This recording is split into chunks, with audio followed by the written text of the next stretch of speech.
நாங்கள் ஒவ்வொரு வருஷமும் 200, 300, 500 இப்படி தான் மரக்கன்று நடுவோம். 2018 நாங்கள் துவங்க இந்த மரக்கன்று பண்ணி இன்னைக்கு கிட்டத்தட்ட 4500 மரங்களுக்கு மேலே நட்டு அதை முழுசாக மரமாக வளர்த்து அத்தி, ஆலம், அரசு, இருப்பை, நாவல், புங்கன், இருப்பை இந்த மாதிரி பாரம்பரிய மண்ணோட பாரம்பரிய மரங்களை தான் மீட்டு எடுக்கிறோம்.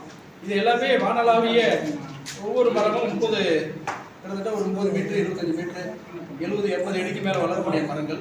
இது 100 ஆண்டுகளுக்கு மேலே வாழக்கூடியது. நீளம், அதாவது இன்னைக்கு இயற்கை அழிச்சு முன்னேறணும் அப்படிங்கிற போக்கு நிறைய நாடுகள்கிட்ட இருக்கு. இயற்கையை தான் அந்த பூமியை காப்பாற்றும். மரங்களை பார்த்தீங்கன்னா மரங்கள் தான் அந்த பூமியை காப்பாற்றும். மரங்களை விட அற்புதமான விஷயங்கள் உலகத்தில் எதுவுமே கிடையாதுங்க.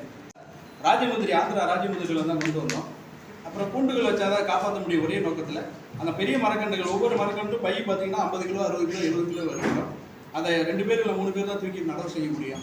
ஆகஸ்ட், செப்டம்பர், அக்டோபர் மாதத்துல தான் நாங்கள் நடவு செய்வோம்.